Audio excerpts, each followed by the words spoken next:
नमस्कार, मेरा नाम प्रियंका मिश्रा है और आप देख रहे हैं एयर नाउ का खास कार्यक्रम द एयर नाउ शो। और आज इस शो में सबसे पहले बात करेंगे पीएम मोदी की, जो इन दिनों बनारस में है।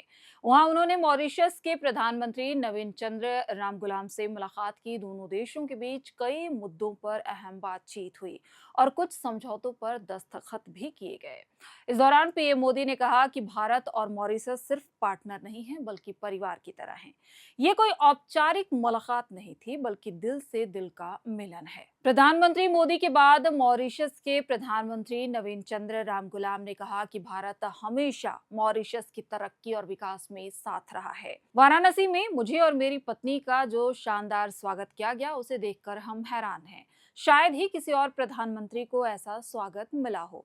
मुझे खुशी इस बात की है कि ये आपका इलाका है। अब समझ आता है कि आप यहाँ से इतनी बड़ी जीत कैसे हासिल करते हैं।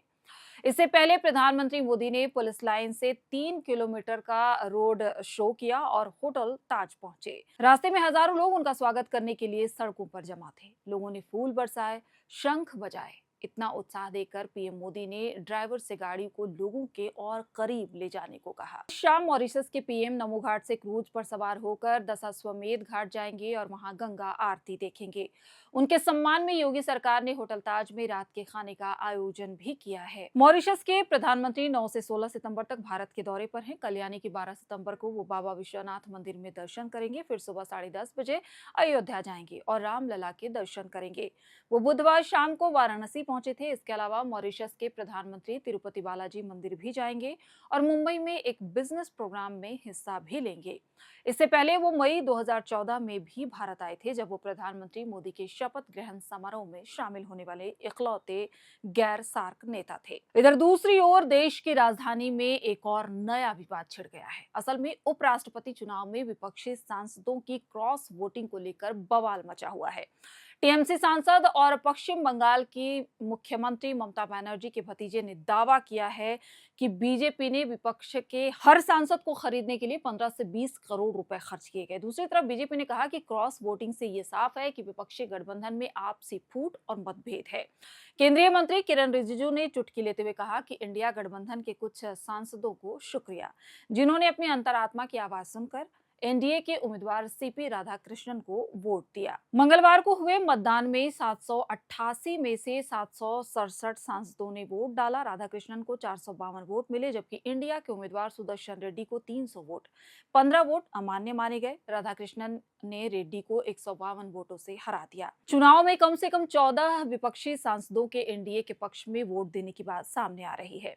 आपको बता दें कि एनडीए के पास 427 सांसद थे और वाईएसआर कांग्रेस के 11 सांसदों के समर्थन के साथ 438 वोट बनते थे, लेकिन राधाकृष्णन को 452 वोट मिले, यानी कि 14 वोट अतिरिक्त।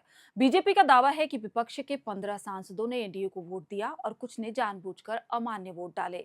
विपक्ष ने दावा किया था कि उनके 315 सांसद एकजुट हैं, लेकिन नतीजे कुछ और कहते हैं।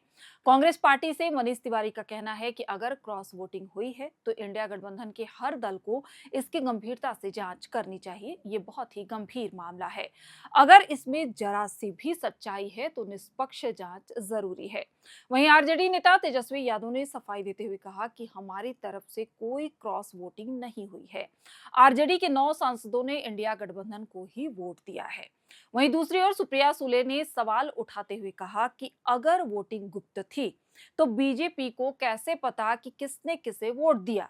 वहीं शिवसेना के उद्धव ठाकरे गुट के अरविंद सावंत ने कुछ वोट्स के बोकस जाने पर तंज कसते हुए कहा कि जिन सांसदों ने वोट अमान्य किए, क्या वो पढ़े लिखे हैं या बेवकूफ? क्या उन्होंने अपनी अंतरात्मा से वोट दिया या उनके वोट खरीदे गए? बीजेपी ने विश्वासघात के बीज बोए हैं। सभी एजेंसियां बीजेपी की कठपुतली है और उन्होंने इनके दम पर ब्लैकमेल किया होगा। हालांकि भारत में कुछ समय से ये देखने को मिल रहा है कि चुनाव के बाद जब परिणाम आते हैं तो जाहिर तौर पर बवाल खड़ा होता है।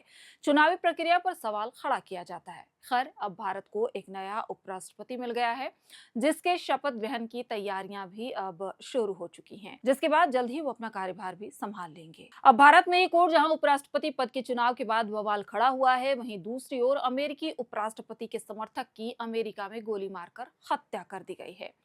डोनाल्ड ट्रंप के कट्टर समर्थक और राइट विंग एक्टिविस्ट चार्ली कर्क, जो सिर्फ 31 साल के थे, उनकी गोली मारकर हत्या कर दी गई। दरअसल कर्क द अमेरिकन कमबैक टूर नाम के प्रोग्राम में करीब 3000 स्टूडेंट्स के बीच बैठे हुए माइक पकड़कर बोल रहे थे। टेंट के नीचे बैठे चार्ली अचानक गर्दन पर गोली लगने से खून से लथपथ होकर जमीन पर गिर पड़े। इसका एक वीडियो सोशल मीडिया पर वायरल हो रहा है, जिसमें साफ दिख रहा है कि गोली लगते ही वो सिर पकड़कर नीचे गिर जाते हैं। बताया जाता है कि चार्ली टर्निंग पॉइंट यूएसए नाम की एक बड़ी कंजर्वेटिव ऑर्गेनाइजेशन चलाते थे, जो 2012 में उन्होंने ही को फाउंड की थी। ये ग्रुप स्कूल्स और कॉलेजेस में जाकर युवाओं को कंजर्वेटिव आइडियाज, फ्री स्पीच और ट्रंप जैसे लीडर्स के सपोर्ट के बारे में बताता था। उन्होंने लाखों युवाओं को मोबिलाइज किया। खासकर 2024 इलेक्शन में ट्रंप की जीत में उनकी बड़ी भूमिका थी। चार्ली खुद ट्रंप के करीबी थे और ट्रंप ने उन्हें युवाओं का दिल जीतने वाला कहा था। घटना के तुरंत बाद ट्रंप ने अपनी social media site truth social पर पोस्ट किया और लिखा, सच्चे महान अमेरिकी देशभक्त चार्ली कर्क के सम्मान में मैं पूरे अमेरिका में सभी झंडों को रविवार शाम 6 बजे तक आधा झुकाने का आदेश दे रहा हूं। एक और पोस्ट में उन्होंने लिखा, महान चार्ली कर्क अब इस दुनिया में नहीं रहे।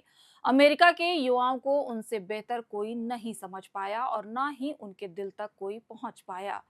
सब लोग उन्हें बहुत प्यार और सम्मान करते थे, खासकर मैं। मेलानिया और मैं उनके पूरे परिवार के प्रति अपनी संवेदनाएं प्रकट करते हैं। चार्ली, हम आपसे प्यार करते हैं। ट्रंप ने इसे अमेरिका के लिए काला दिन बताया और रेडिकल लेफ्ट की रेटोरिक को दोषी ठहराया। संयोग देखिए कि इस घटना के वक्त चार्ली मास शूटिंग पर सवालों के जवाब दे रहे थे। पहला सवाल था कि पिछले कुछ सालों में कितने ट्रांसजेंडर शूटर मास शूटिंग में शामिल हुए थे। चार्ली ने इसका जवाब दिया कि फिर किसी ने पूछा कि पिछले 10 सालों में कितनी मास शूटिंग हुई। जवाब देते ही गोली चल गई। गोली यूनिवर्सिटी के लोसी सेंटर की छत से करीब 200 गज दूर से फायर की गई थी। अभी तक हमलावर फरार है। पुलिस ने 2 संदिग्धों को हिरासत में लिया था, लेकिन उन्हें छोड़ दिया गया क्योंकि कोई लिंक नहीं मिला। एफबीआई और लोकल पुलिस मिलकर जांच कर रही है और ये इसे पॉलिटिकल असैसिनेशन बता रहे हैं। युवा गवर्नर स्पेंसर कॉक्स ने कहा कि ये राजनीतिक हिंसा का साफ मामला है और दोषियों को सजा मिलेगी।